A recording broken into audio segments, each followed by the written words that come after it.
Welcome to an episode of the award-winning podcast Art Insiders New York. My name is Anders Holst. The theme of the podcast is New York, with a focus on behind-the-scenes conversations with fascinating people who are making an impact in the world of art, design, and architecture. Philip Williams is the prolific collector and director of Philip Williams Posters, founded in 1973. His Tribeca gallery, located on Chambers Street, is the largest vintage poster gallery in the world, with over 100,000 unique posters dating from 1870 to the present. In this episode, Philip Williams tells fascinating stories cultivated from over 40 years of collecting vintage posters, and details how it all started after finding letters from aviation pioneer Orville Wright in an abandoned suitcase. His Tribeca brick-and-mortar storefront is supplemented with an online platform, postersmuseum.com, which contains some 26,000 posters. Very welcome to the podcast Art Insiders New York. Here we are in your beautiful space. It's located in Tribeca, 122 Chambers Street, and it goes through the block from Chambers to Warren Street, basically. And here we have posters all over the place. We do indeed, from every country, every period, from 1860 to today. And they are on the walls, they are rolled up, and they are on tables. And you have, 15 feet ceiling height? 15 and a half foot ceiling height, 4,200 square feet per floor, and we have 3 floors. So how many posters do you have here? Probably in excess of 500,000. So it's one of the largest collections of posters for sale in the world, or it is the largest. So on the website, how many posters do you have there? It's 26,000 plus, because we add several times a week, 2 or 3 times a week, we're adding new posters to the collection. I see. So if someone asks you, Philip, what is a poster? What is the answer to that? Poster is a means of communication, generally printed on paper, to encourage you to do some form of action. So there was a story in one of the articles that I read about you that you found letters in a suitcase, and those letters came from Orville Wright. Yep. The Wright brothers. Is that a true story? Yeah, it is. And actually, it was a period where I'd quit construction. I swore I wouldn't. I left the union construction. When I went to one of the construction sites, the drill was 45 pounds, the bit was 10, and I weighed about 140 pounds. So I knew demolition was not going to be one of the things I was going to be doing. And I saw that there was a hotel being renovated. Yeah. So I knew that in those hotels were trunks, and those trunks were often left by people who died or moved on and left them behind. And so I went to the guy doing the construction, the renovation. There was a hotel on 73rd Street. And I said, I buy and sell trunks. I'm interested in your trunks. How much if I take everything? Yeah. And it was $100. Well, I didn't have $100. I didn't have any dollars. So I was finally able to scrape up $50. And that was everything I had in the world. And I said, well, I don't have room in my warehouse for all of them right now, but I'll take half of them for $50. Yeah. So I took the half that had things in them. And it was really a very good find. There was jewelry, but the best piece was 3 letters from Orville Wright. Yeah. And one of them discusses him being afraid of being caught in an updraft over Alabama. And it was really interesting. And I gave those 3 to an auction house, Charles Hamilton, who was the premier auctioneer. And I believe they sold for $1,200, the 3 of them. And for me, that was more money than I knew ever existed. I couldn't imagine anyone had $1,200, let alone me having it. So, yeah, that was. So that got you started, those letters. Yeah, those 3 letters. And being lucky enough to find Charles Hamilton and getting them sold at auction. Wow, that's an incredible story. And this was in the beginning of the 70s. So when did you move to this location? Here I've been 16 years in this location. Mm-hmm. And then I was around the corner on West Broadway with an L-shaped space. Mm-hmm. And I was there for about 5 years. So I've been down here 20 plus years.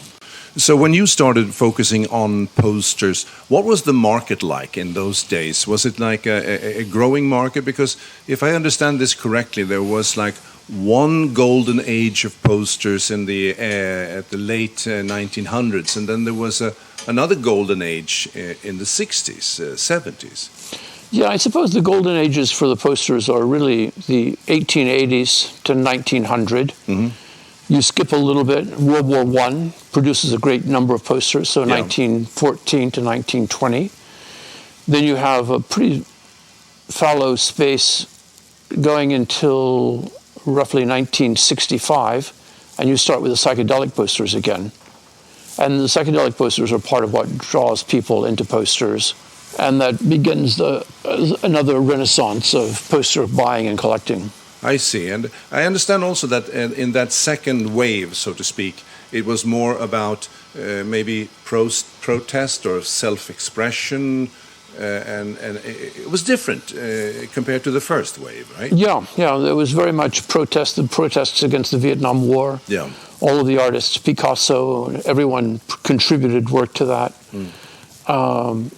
So you had a very interesting period of protest and psychedelic and hang in there, baby kind of posters. Yeah. So you had posters meant for sale, and then you had posters meant to demonstrate an action. Yeah. I remember when I grew up, my parents had these classical posters from the late 1900s. Toulouse-Lautrec and Chat Noir and all of those. And then when I grew up, we had more art posters, like gallery exhibitions. And when we went to France, for instance, and we went to an art exhibition, we would buy the poster as a souvenir. And that's why I like this store so much, because when I come here, it reminds me of the home that I grew up in, and I can relate to many of the posters that you have here. Yeah, we've been lucky to be able to deal in every period, especially the turn of the century, although they've gotten fairly expensive at this point. And the tastes change. There's always a revolution, and I think now it's more 50s and 60s, and beginning people looking at the 70s. And also people are starting to look more at design than they have. They're looking at Swiss design, graphic design, typography, and the masters of those periods. So that's part of what people are moving towards. When I did some research on your website, you have a very interesting thing there. You have sort of an overview of what people are looking for. I was surprised to see that when you look at the popular categories, Polish posters are among the most popular ones. Why is that? Well, they did great design. They did a lot of. They had a big budget for movie posters, so a lot of movie posters got produced. And many times you're not sure that the artist ever even saw the movie that they were doing the poster of, because it's so strange. It's really a free form and a unique style unto itself. So I think that's part of what draws people. But for a long time, there was very little interest. I've been buying Polish posters for 45 years or more. Yeah. And it was more of the kind of thing where somebody would come from Poland to come to the States for a holiday, and they'd bring a roll of posters, sell them at $1 or $2 each, and be very happy for the bargain that they'd made. And now, finally, people are beginning to recognize the Polish poster. That's very interesting.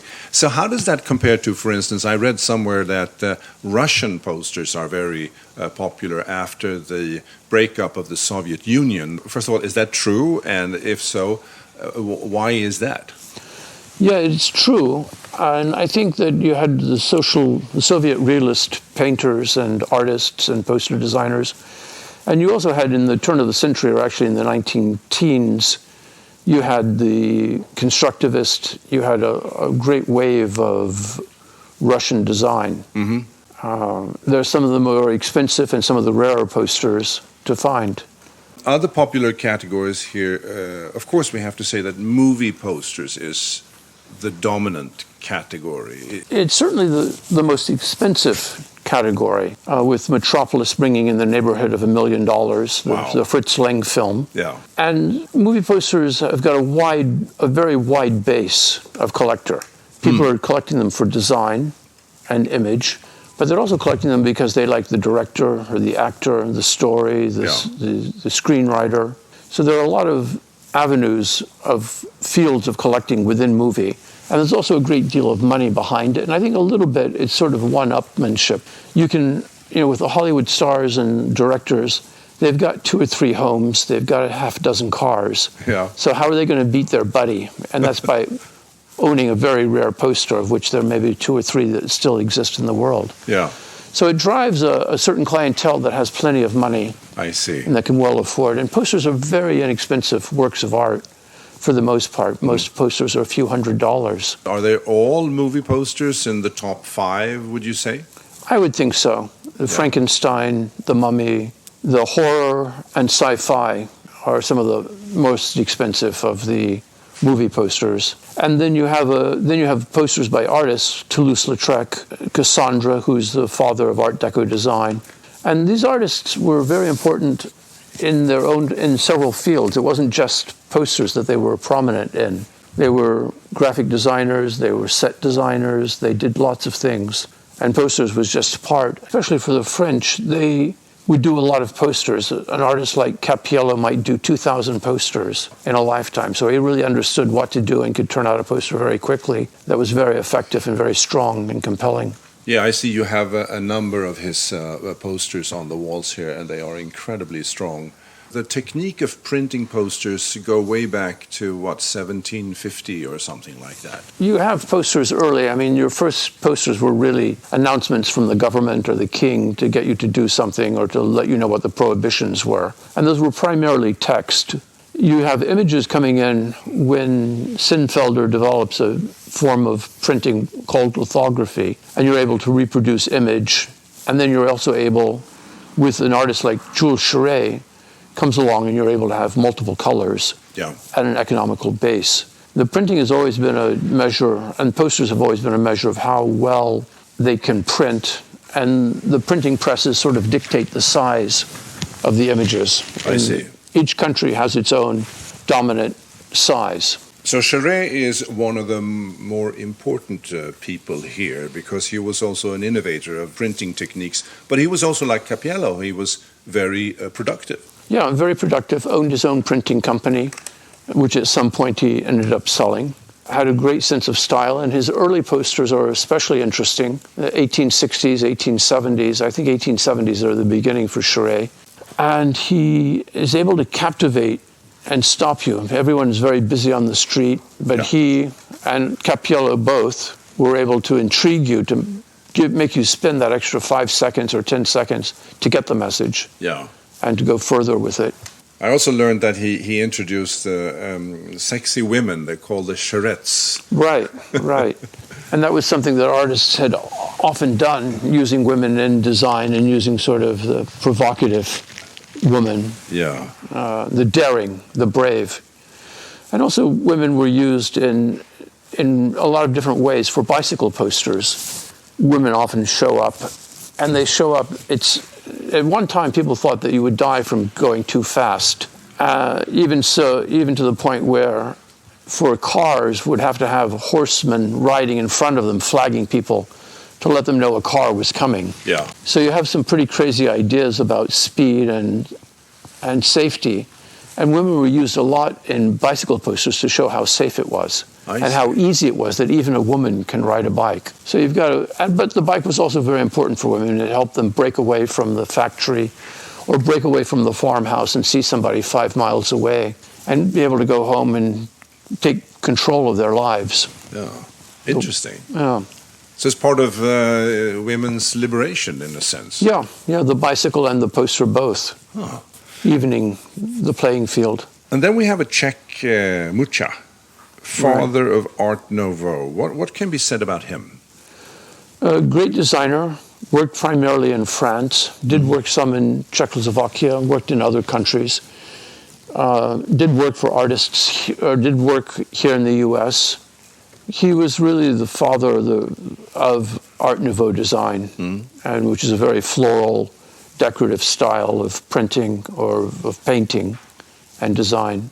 So I think his work really speaks for itself. I mean, it's a very pleasant, happy, cheerful, elegant method of bringing the idea to the people. Yeah, it's so interesting to when you read about this that really what accelerated this development was the sort of course the printing technology, but also mass market and mass consumption and mass production. Yeah, I think they wanted a design that not only would you enjoy it on the street, but you liked it so much that you would take it home.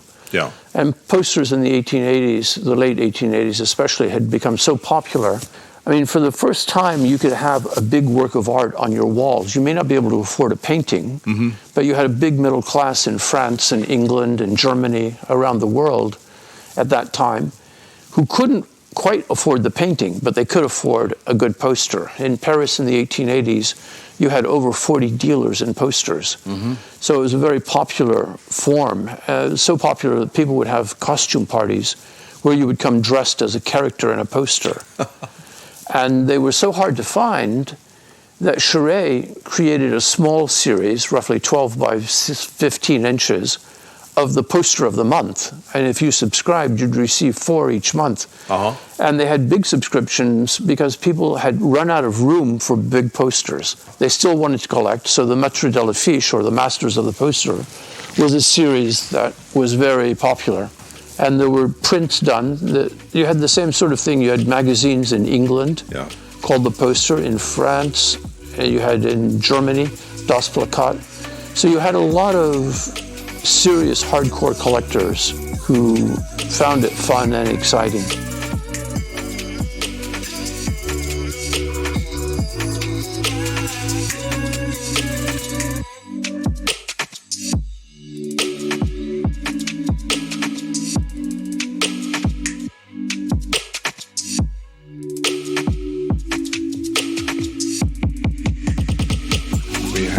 Art Nouveau, and then that turns into Art Deco. Then we move into after the First World War and so on. Did the poster market, did it go down at that point, or was it still sort of moving along pretty well? Well, the market is changing because by 1920, you start having a great deal of magazines being prominent, so much so that in America, people, sometimes 40 different or 50 different people would read one magazine. It got passed from hand to hand until it was almost illegible. So a lot of advertising money started going into magazines and taking away from the poster. And radio is coming along, and the ads are going into radio as well. So posters start to diminish in popularity because other forms of advertising are taking their place. The development in the United States, did that mirror what happened in Europe? I think it mirrors Europe until about 1900. And you have American artists by the name of Edward Penfield, Louis Reed, Ethel Reed, Bradley. So there's a whole group of American painters, illustrators, and poster artists who start to define the American art. So it's one of the first breakaways from the European art mode of being like the Europeans. All of a sudden it was like the Americans. So they developed their own style. So when the Americans came along that you described, did they have a different message or a different tradition than the Europeans? Well, there were a few things that were different. I think they were probably more formally trained.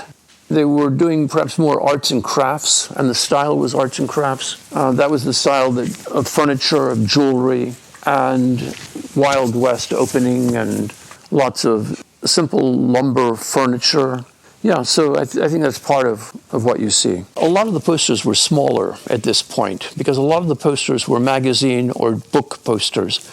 And if they weren't small, the store owner wouldn't put them in the window. So you had to make a small design. So design becomes compressed, becomes bolder, perhaps. I mean, you do have big posters in the sense that you have circus, and the circus is an important part. In the big cities, you have dealers in posters, but not that many, not nearly what the Europeans have. You have artists or printing companies like Strobridge, who did a lot of circus posters, a few war posters, a lot of theater posters. And part of that is that there was a big German immigration in the 1870s, 1880s, and a lot of them ended up in Ohio, ended up in Cincinnati, and those were ports that were very good. There was limestone to be found for printing. there were good artists embellished the American sense of style. After the Second World War, was it still products, or was it political, or was it artistic? I think after the Second World War, I think your primary is movie posters that we touched on before. Movie posters were distributed. I think there were 12 centers in the U.S. in the major cities, and posters were rented by the theaters, so they would be mailed back and forth. So you had big warehouses full of posters that when they finally broke that up, the big printing or the big distribution companies folded, and those posters came onto the marketplace. But after the war, you've got movie, and then you still have some circus, and you start to get some product, but again, they're smaller. Your museums were starting to pop up, open. They were starting to get much more action, so you were having posters for museums, for art exhibitions. I think that was a good way of expressing or of getting people to come out. Forgery is, of course, an issue when it comes to posters. How do you protect yourself against that? Well, it's actually not that much of a problem because the method of printing changes so much that if you're doing a forgery, if you're trying to duplicate something, it's very hard. It costs you several thousands of dollars. So you have to be able to sell enough of them to recoup your cost and the risk of penalty for forgery. I've seen very few posters that have been forged. What people are more likely to do is to create a poster in the style of somebody and print that. So there isn't an original to check that against. Mm-hmm. But when you're doing that, it's very hard. There have been very few successful reproductions. I mean, I know of people who do things like that from time to time, but they're more likely to do something that's a few $100s. The way to protect yourself is, one, look at as much art as you possibly can, as many posters as you can. Mm-hmm. You'll sort of develop a feel for what the right color should be, what the style should be, what the size should be. So if you're spending a lot of money, you might check and see that the size is correct. Mm-hmm. People often make the mistake of reproductions of Toulouse-Lautrec posters thinking they found a great fortune, when if they checked against a good reference, they would see that the size is much too small or much too big, and that they don't have the great treasure that they think they did. They need to look at the method of printing. Is it consistent? Is the method of printing consistent with the period of the poster? I see. They need to look at the paper. They need to look at the colors. And I guess primarily it's the dealer that you buy from is a big part of it. What's your trust with them? What can they tell you about how they found the piece? But I would say it's a very, very, very minor problem. Is it possible for you, if you look at a poster, can you analyze the colors and see if they are of that period? Well, sometimes you can tell by the paper. I mean, I can tell from here to the door, which is half a block away. Yeah.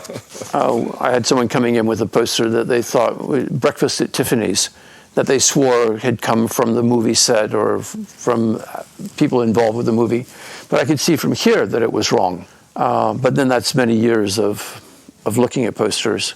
It's generally easy to tell once you pay attention. Yeah. You know, most people are amazed that posters exist or that they're used, but they just have to look around. They're on the streets. They're around you everywhere. But until you're first exposed, you don't really see them. What is your personal taste in posters? Maybe the Russian constructivist. Mm-hmm. But then I like a wide range. There's a lot. I like stickers that you see on the street today. Yeah. I especially like punk posters. And I think the punk period and the art derived from that is a very important period. It was the first time that people really had control in the sense that they were using the office copying machine and printing off 50 or 100 of something. They could say what they wanted, like the dead Kennedys, or they could say really horrible things without any censorship of any kind. Yeah. Or what's not horrible, they could say what they wanted to say. And I think it puts the art and communication in the hands of the masses. So it's a very important breakthrough in the world of art as far as I'm concerned. So what would be the poster that you would like to have here on the walls? Oh, well, I'd very much love to have a good example of Metropolis, but I can't afford it. Yeah. I know where one is, but that doesn't help the pocketbook. I buy things several times a week. 3 or 4 times a week I'll buy, and sometimes I'll buy 50 or a few hundred things. So there's always something new. I'm always buying something new. I'm always looking for the next thing. And I'm often buying 50 years out or 20, 30 years out. I can't do that now. But like with the punk posters, when I first got those, I got a lot of them from Bleecker Bob, who was a customer. Yeah. He had a shop on West 3rd Street, and I would just take down the old punk flyers as they came up. So I think there's lots of opportunity to build collections for free or for very little money by just recognizing what's around you today. I was just thinking about that. What kind of advice would you give to somebody who would like to start a collection? I think, first of all, let's get something on your wall, something that's going to fit the apartment, fit the size. Let's start with that. I think you want to look for the best condition you can possibly find. You can't expect early things to be perfect. They often have some small flaws, as long as it doesn't affect the image of the poster. So I think buy what you like, really, buy what you're going to frame to start with, and then look for condition, look for price, and then as you start building, learn something about that period and do something that you have that speaks to you. Because most people aren't going to have the kind of money it takes to form a really great collection, unless you're speaking of several $100,000. So I think buy what's contemporary. There's lots of music posters. There's lots of concert posters that are great. There are a number of venues, Alamo Roadhouse, print posters of classic movies. There are a lot of different ways. So I see. Take a look at what's out there today. I imagine that you have a number of different customers that come here. Some people who are amateurs in the right sense of the word. I mean, they love posters. Yeah. Some may be collectors, or some may be investors even. How do these people differ in the way that they interact with you? I would say 20 years ago, customers collected by style or artist. Today, people are really buying more for size and color than they are anything else, except for the more serious collectors. And then they're looking for pivotal posters, or posters that are important for the period that they collect in or that they're interested in. I mean, I've got a fair number of dealers who buy from me and then turn around and put things on specific auctions, take them and put them in auctions, and do well for themselves. At one time, I dealt in Cassandra in a very big way. Yeah. And those were posters that I sold for as much as $500,000. And I sold quite a few in the $200,000, $300,000 range. But those were very hard to find. The nature of the business is difficult. When I first began, I could spend all the money I had and still have plenty of other things to buy if I had that money. And that's what I did for probably 25 years. I spent everything I had on every trip to Europe, and then concentrated on getting my money back and buying the next collection. It's not as often to be able to buy great collections as it once was. I think a lot of them have been bought up, or they simply don't exist, or they now go online. So I think that's something that people need to pay attention to. There are any number of dealers who are online who are not particularly reputable. And that takes a little bit. If it's too good to be true, it generally is.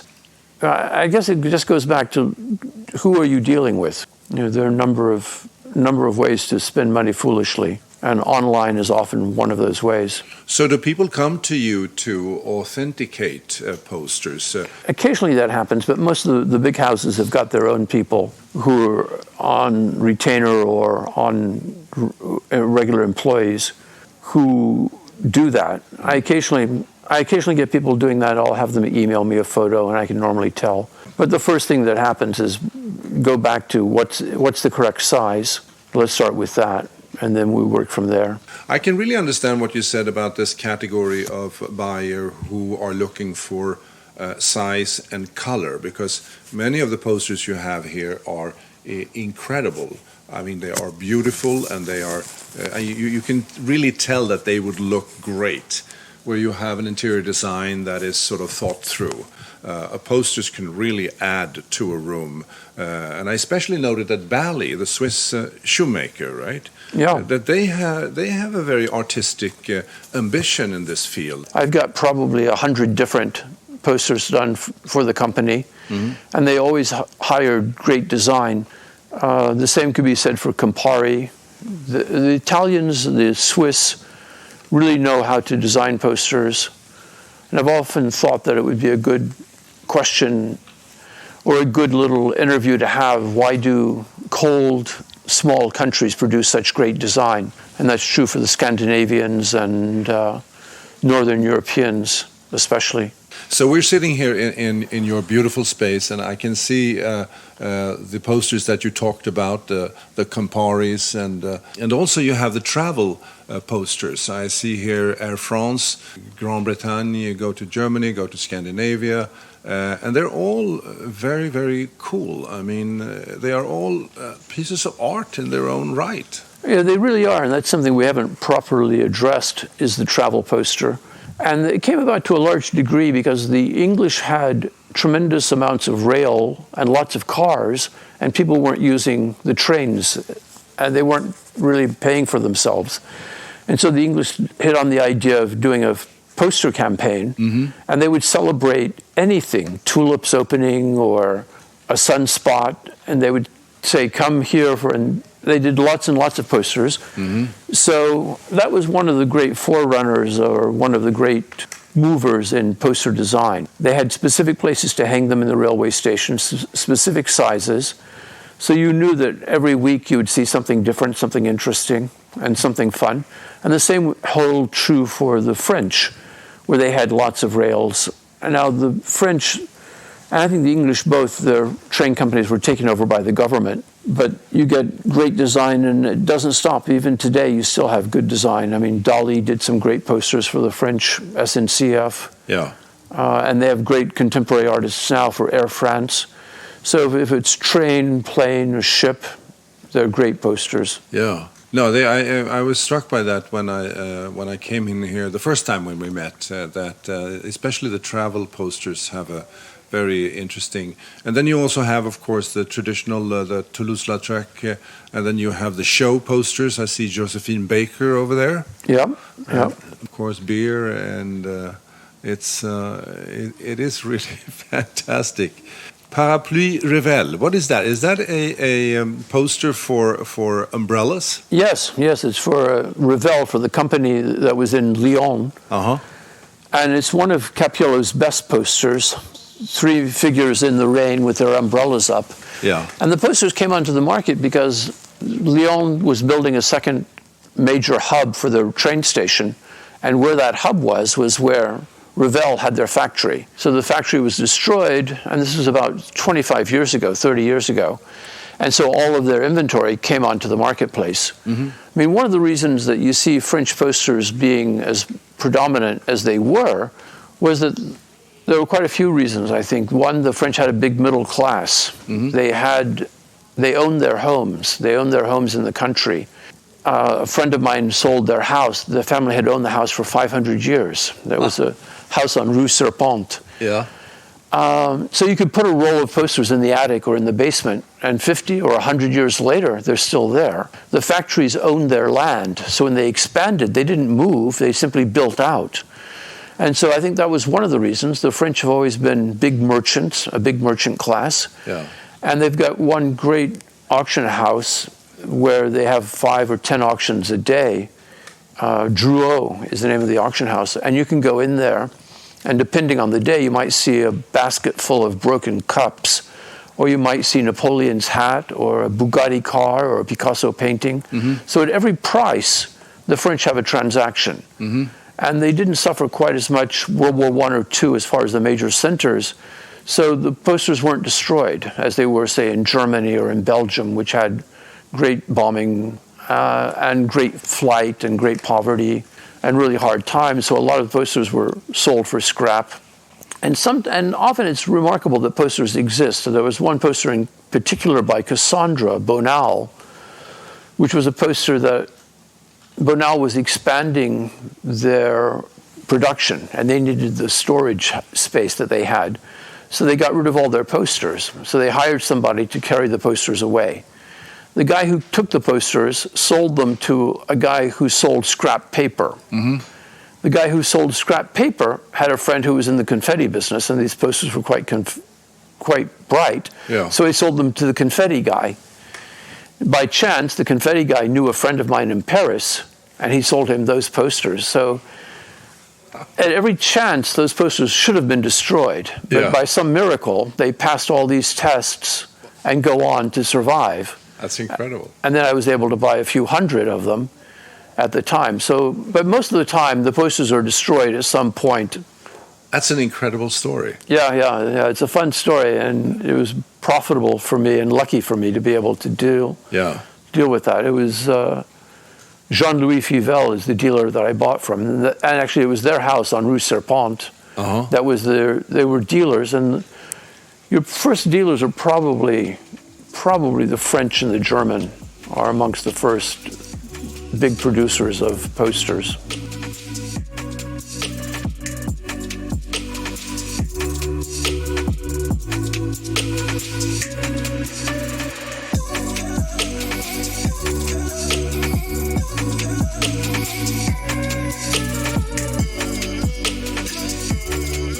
No, that parapluie rebelle, it's very nice. It's three people, right, walking with their umbrellas in a rainstorm, basically. Right. You can feel the wind. Yeah. It is an incredible. And then you had, when I was here the last time, and there's one guy who's bending forward, painting something on the wall, and then he has another guy behind him painting on his back. And another guy behind him was painting on the second guy's back. And I found that to be very, very funny. What is the story about that? And that was a poster for Ripollen, actually for an enamel paint that dries as quickly as you paint it. Oh, I see. Okay. And so that's what they were up to. I see. Yeah, there's a nice sense of humor. I mean, I have many types of art on my wall, of course, including posters. And they make me very happy. I mean, I think that's the reward that posters give you. Yeah. It's going to be something that you were born near there, you had a holiday there, it's part of your family history, it's someplace you want to go. So it's that, plus it's the nice image. So posters give a lot of value for their space. I mean, they give back. They do. This is a charming space. Now we have the heat coming, right? Yes, exactly. Yes, they've yet to get the steam fitters here to fix the problem. Every poster has a story, and I guess that is why this is so fascinating. Where do you normally go to research the backstory? Well, it used to be that I would go to the Victoria and Albert Museum. They've got a really great library, and they have a great poster collection that you could actually ask to see things in their collection. They'd bring them out for you. But times have changed, and now, for the most part, it's online. Although I will contact fellow dealers and see if they have a backstory. But most everything is findable online if you search hard enough. Do you have customers that come to you and say, Philip, I'd like to have this and this and this. Can you find it for me? I can, and I do from time to time. Although many times the customer's expectations are unrealistic. They want things from the turn of the century, 100, 120 years old, to be mint and pristine. And the fact is that for prints that are small, you can expect that because print collectors have got cabinets they put their prints in. They're well protected, they're well served. Posters are big, they're bulky. You have to roll them or fold them. They're hard for storage. So it's a very different thing that you have to bring to posters as far as condition is concerned. Yeah, there's a poster by Jean Carlu, More Production, and it shows a gloved hand turning a wrench. It was a World War II poster. So I had a customer, I had one on my wall and sold it, and the customer came who'd seen it earlier and wanted it. Well, I found it for him. He wasn't quite happy with the condition. It was really perfect, but it wasn't good enough for him. So by chance, I found almost all movie posters from about 1940 to about 1985 were folded. As they're printed, they come off the machine, they're folded, and then they're mailed out. The same is true of World War II posters. Those are folded as well. So by chance, I found the printer, the son of the printer, who had printed the poster, the Jean Carlu More Production poster. So it was unfolded, mint, brilliant condition, colors were perfect, unbelievable. Best example I've ever seen that exists in the world. I called my collector, he came by.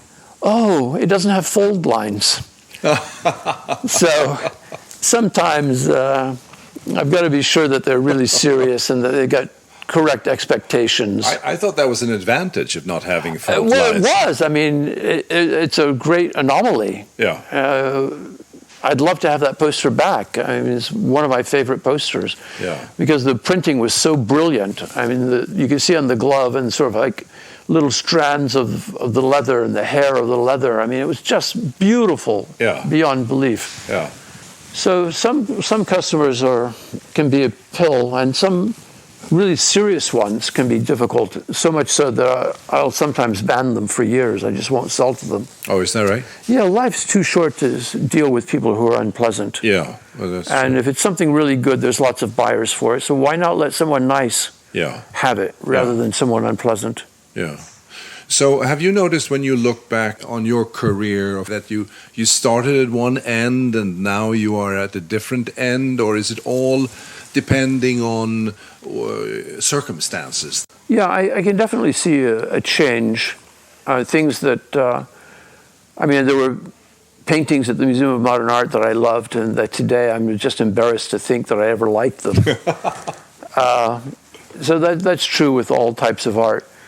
My tastes have changed a great deal, but I've been fairly lucky. I think in not having an art education, I bought by image, and I wasn't seduced by signature.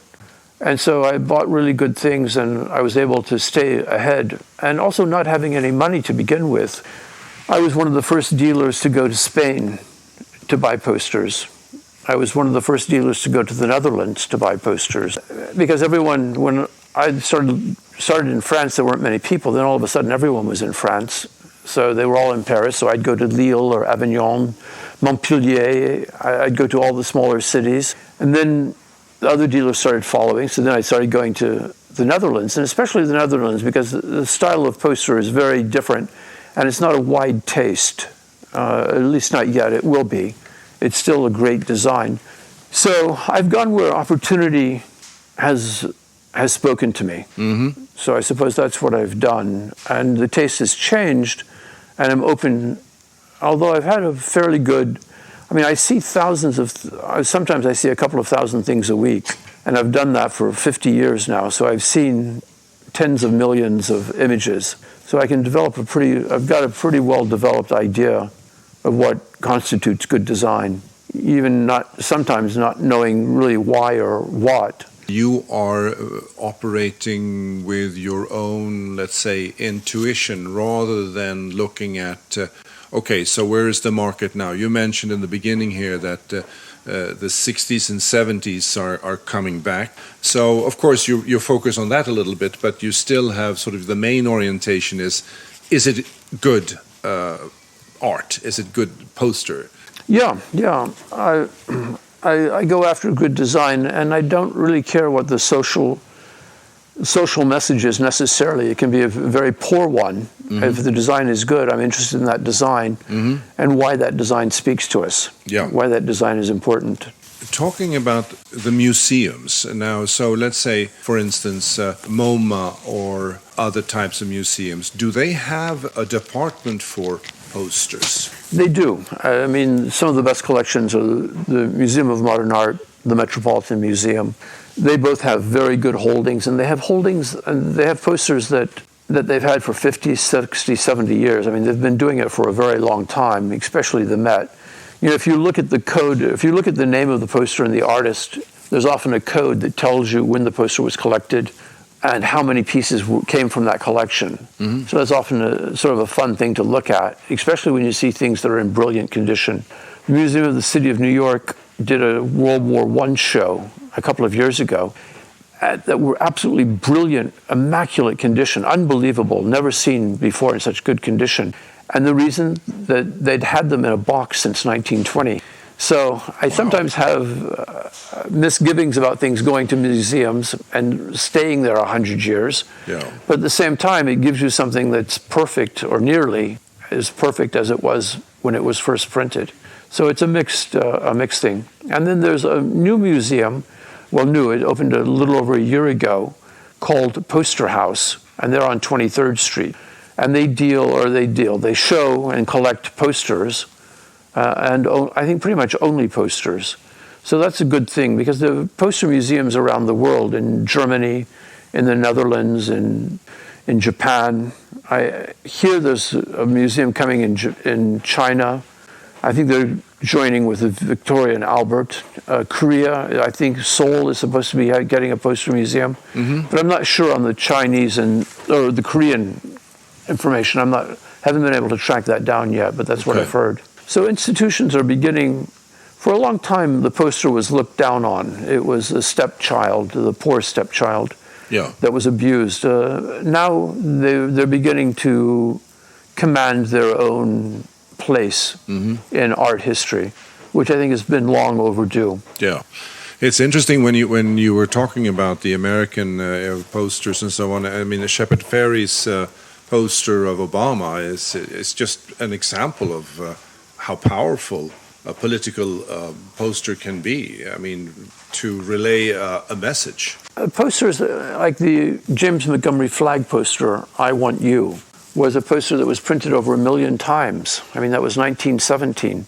So you had 1 million posters. The country was 100 million people, so 1 million posters was a big, big number at that time. And then you had posters, another poster done by James Montgomery Flagg, of a man throwing a newspaper down, and it says, "Tell it to the Marines." And it changed the whole idea of the Marine Corps, because before, people thought of the Marines of being not very smart, not very bright. But now he changes it to if you've got a problem, tell the Marines, they're going to take care of it. Yeah. So it's a big change. So posters have had enormous impact, far beyond what you could possibly imagine or hope for.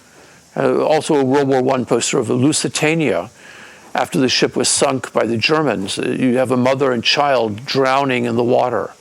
I mean, it stirred such outrage that they had to destroy the posters because people were so upset by the image. Yeah. So there's very few, I don't know there's much art that can have the tremendous impact that a poster can have, that can have a worldwide shaking impact. That is really true. That is really an exceptional thing about posters, that they have that power to influence people. I mean, you're right about that. I never thought about it that way.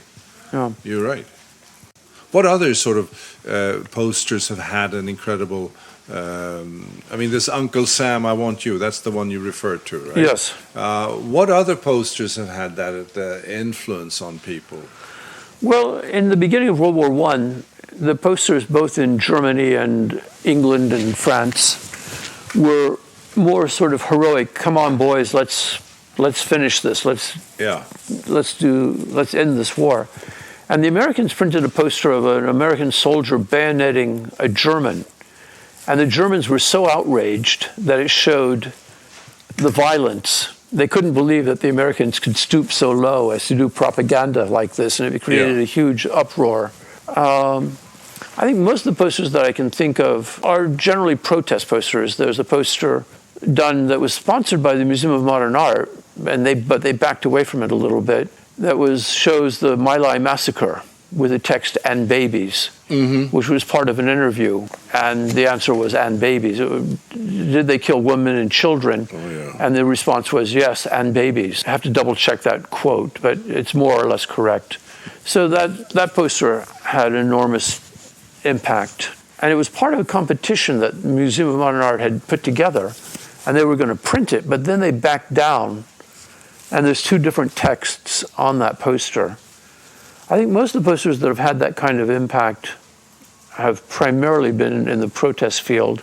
So when we look at your website here, you have a list of popular categories, popular searches, and popular artists. And some of the popular artists here are listed, and I thought we should look at them one by one. Théophile Alexandre Steinlen. Very important figure, and he did an awful lot of design. Mm-hmm.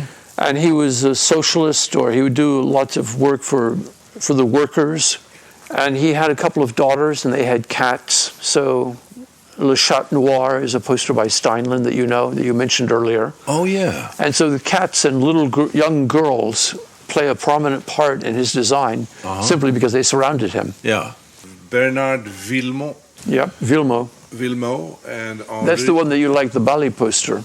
Oh, actually, it's Villemot. Oh, is that the one? The Yeah. one with the sort of I see. It's well, and also if you take a close look at it, it's two shoes. It's women's shoes and men's shoes, and often. Did you see that? No, I didn't see that. Let's go and check it out later. And then you have Henri Le Monnier. And a French artist working in the 30s, 40s, and 50s.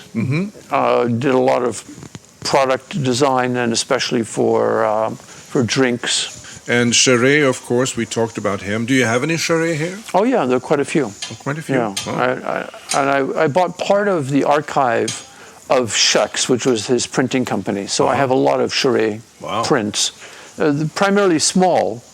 But I also have probably 30 or 40 posters. Wow. As well. And Capiello, we talked about Raymond Savignac. Yeah. P.A.L., who is that? Powell. Powell was I believe, a Habsburg prince who went to France, became an artist, was a society painter, and he did quite a few posters. And he comes to America. He comes actually to Miami Beach in 1900 and becomes a well-known society painter.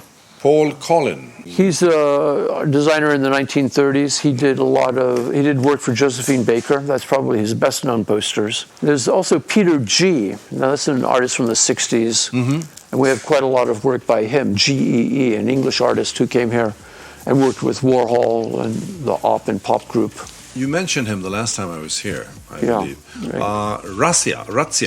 Yeah, a contemporary artist who is still doing some work. He's one of the few artists that makes a living solely from posters. Eric. Oh, Eric. But he was a designer in the 50s that's up and coming. People don't really know him as well. And then Beuys is a German artist, contemporary artist, and I have quite a lot of work by him. Thank you so much, Philip, for taking the time and sharing your fascinating stories with us. And to our listeners, if you love posters, visit the store in Tribeca. It's on Chambers Street between Church and West Broadway. This is Art Insiders New York, and my name is Anders Holst. If you enjoyed this episode and have family and friends who love New York and are passionate about the world of art, design, and architecture in the city, please spread the word by following us on artinsidersnewyork.com or liking us on our Facebook page, Art Insiders New York, where we publish newsworthy material all the time. It's very much appreciated. Thank you. This episode was produced by UOM LLC, copyright 2021.